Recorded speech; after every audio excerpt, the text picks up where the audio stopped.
ज्योति कनौजिया। आइए रुक करते हैं खबरों की ओर। हैदराबाद के तेलंगाना विधान परिषद के 2 स्नातक निर्वाचन क्षेत्रों में 14 मार्च को होने वाले मतदान के लिए प्रचार अभियान लगभग उसी प्रकार से किया जा रहा है जैसा विधानसभा चुनाव के लिए होता है। इस चुनाव में मुख्य रूप से सत्ताधारी दल टीआरएस और विपक्षी दलों भाजपा तथा कांग्रेस के बीच मुकाबला होना है, जिसके लिए तीनों ने जीत का दावा किया है। पिछले साल दुब्बक विधानसभा उपचुनाव में अप्रत्याशित हार के बाद टीआरएस खम्मन, नलगोंडा, वारंगल और हैदराबाद, रंगारेड्डी, महबूबनगर स्नातक निर्वाचन क्षेत्रों में जीत हासिल करना चाहती है। पार्टी ने पूर्व प्रधानमंत्री वीपी नरसिंह राव की बेटी एस वाणी देवी को है हैदराबाद, रंगारेड्डी, महबूबनगर सीट से चुनाव का टिकट देकर सबको चौंका दिया। मध्य प्रदेश विधानसभा में शिवराज सरकार की लंबी जद्दोजहद के बाद आखिरकार धर्म स्वातंत्र विधेयक पारित हो गया है। विधेयक पारित होने पर मुख्यमंत्री शिवराज सिंह चौहान ने खुशी जाहिर की है। साथ ही उन्होंने धर्म परिवर्तन करने वालों को चेतावनी देते हुए कहा कि बेटियों के जीवन को तबाह करने वालों को चैन से नहीं जीने दिया जाएगा। पिछले विधानसभा सत्र आहूत न हो पाने के चलते इसे कैबिनेट में अध्यादेश लाकर पारित किया गया था, वहीं अब विधानसभा में इसे मंजूरी मिल गई है। उत्तराखंड में नेतृत्व परिवर्तन की चर्चाओं के बीच आज सीएम त्रिवेंद्र सिंह रावत देहरादून पहुंच गए हैं। उनके देहरादून पहुंचते ही कई तरह के कयास लगाए जा रहे हैं। सीएम सुबह करीब 11 बजे जॉली ग्रांट एयरपोर्ट पहुंचे। इस दौरान भाजपा नेताओं और कार्यकर्ताओं ने उनका स्वागत किया। इसके बाद वे घर के लिए निकल गए हैं। वहीं सीएम त्रिवेंद्र के शाम 4 बजे राजभवन जाने की चर्चा है। हालांकि राजभवन ने इससे इनकार किया है। जानकारी के अनुसार सीएम ने राजभवन से अभी तक कोई समय नहीं लिया। चर्चाएं यह है कि सीएम इस्तीफा दे सकते हैं, हालांकि इसकी कोई आधिकारिक पुष्टि नहीं है। रैपिड प्रारूप में गत विश्व शतरंज चैंपियन कोनारू हम्पी को वर्ष की श्रेष्ठ बीसीसी भारतीय महिला खिलाड़ी चुना गया। महज 15 साल की उम्र में ग्रैंड मास्टर बनी हम्पी के साथ महिला पहलवान विनेश फोगाट, धाविका दुती चंद, निशानेबाज भनु भाकर और हॉकी कप्तान रानी रामपाल होड़मेन थी, जिन्हें 40 सदस्य जूरी ने पिछले महीने नामित किया था। हम्पी को प्रशंसकों ने सबसे ज्यादा वोट दिए। 4 मैच की टेस्ट सीरीज में इंग्लैंड को 3-1 से धोने के बाद अब भारतीय टीम की निगाहें T20 सीरीज कब्जाने पर होगी। 12 मार्च से 20 मार्च के बीच अहमदाबाद के नरेंद्र मोदी स्टेडियम में 5 मैच खेले जाएंगे। फटाफट क्रिकेट में रोमांचक मुकाबले की उम्मीद की जा रही है। T20 फॉर्मेट पर भारत इंग्लैंड दोनों का ही रिकॉर्ड अच्छा है। ऐसे में बाजी कौन मारता है यह देखना दिलचस्प होगा। एक्ट्रेस सनी लियोनी ने बॉलीवुड में अपनी एक अलग पहचान बनाई है और उन्होंने कई फिल्मों और गानों में काम किया है। सनी लियोनी के करोड़ों फैंस हैं जो उनकी एक झलक के लिए बेताब रहते हैं। तो वहीं इस बात से हर कोई वाकिफ है कि सनी लियोनी बॉलीवुड में आने से पहले एडल्ट फिल्मों में काम करती थी। अब इसी को लेकर सनी लियोनी ने हाल ही में दिए एक इंटरव्यू में बड़ा खुलासा किया है। उन्होंने बताया कि उनके पति डेनियल को उनका इस तरह से काम करना जरा भी नहीं पसंद है।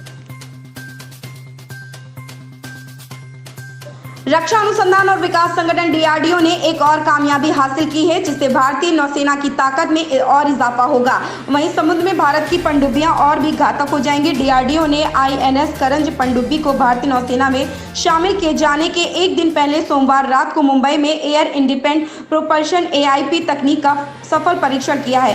इस परीक्षण नौसेना की ताकत में इजाफा करने वाला बड़ा कदम माना जा रहा है। इससे भारतीय पनडुब्बियों को समुद्र के भीतर और भी अधिक घातक बना देगा। भारत के दुश्मनों को पता भी नहीं चलेगा और वे तबाह हो जाएंगे।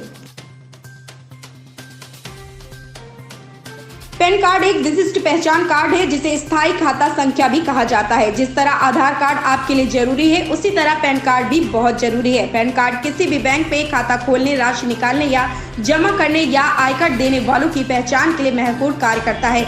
इसके साथ ही किसी भी वित्तीय दस्तावेजों या लेन देन के साथ पैन कार्ड की जानकारी डालना अति आवश्यक है।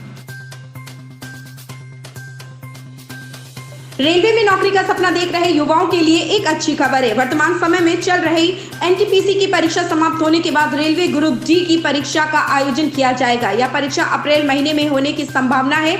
ऐसे में अब अभ्यर्थियों के पास तैयारी के लिए बेहद ही कम समय शेष है। आपको बता दें कि आरआरबी ग्रुप डी के लिए लगभग 1,03,769 पदों पर भर्ती की जा रही है, तो लगभग वहीं 2 करोड़ अभ्यर्थियों ने इसके लिए आवेदन किया है। सांसद के बेटे आयुष पर फायरिंग करने का मामला। सांसद पुत्र आयुष ने अपना वीडियो बनाकर वायरल किया। फरार सांसद पुत्र आयुष ने अपनी पत्नी पर लगाया आरोप। आयुष ने कहा, मुझे मेरी पत्नी ने फंसाया है।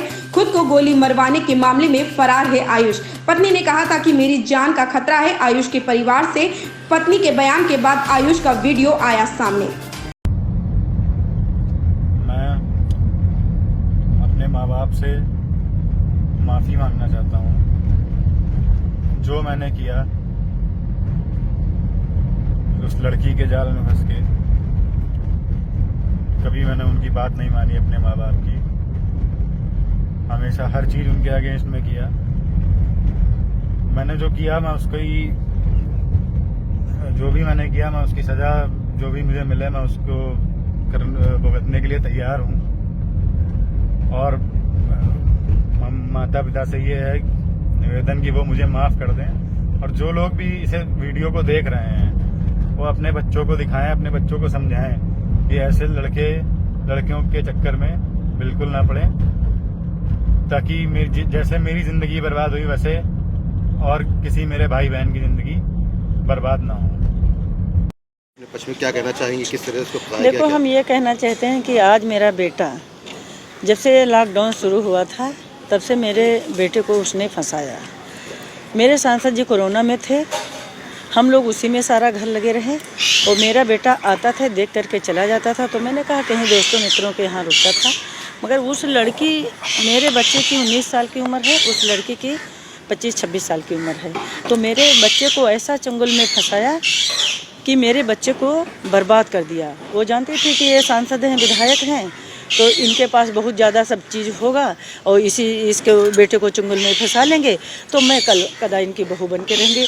जब शादी ना हुआ ना ब्याह हुआ तो किस चीज़ की मेरी बहू, किस चीज़ की मेरी बहू। तो हम ये कहना चाहते हैं, अब जो हुआ, अब हम लोग तो दुखी अपने बच्चे से है ही हैं। क्यों इतनी तेज तर्रार महिला है कि आप लोग उसके बयान देखा होगा, हर जाके मीडिया वालों से जाके घुस करके अपने मीडिया वालों से हम लोगों को बदनाम किया कि मेरे वो जो हैं सांसद और विधायक तो हैं, तो इस तरह का काम किया, हम वहीं की जायदाद प्रॉपर्टी लेंगे। और जब भाई मेरे सामने ना शादी हुई, ना ब्याह हुआ, ना कुछ है, मेरे बेटे को फंसाया गया। इतनी साल की मेरे बेटे की उम्र है और इस तरह की इस महिला ने फंसाया है। और जबकि उसकी अभी छानबीन तो हो रही है, उसकी शादी भी हो चुकी है, उसका बच्चा भी है। अभी आगे जाके अभी देखिए, अब तो छानबीन शुरू हुई, अभी देखिए क्या क्या होता है। ठीक है। ऐसी ही बड़ी खबरों से जुड़े रहने के लिए आप देखते रहें पीस ऑफ वॉइस।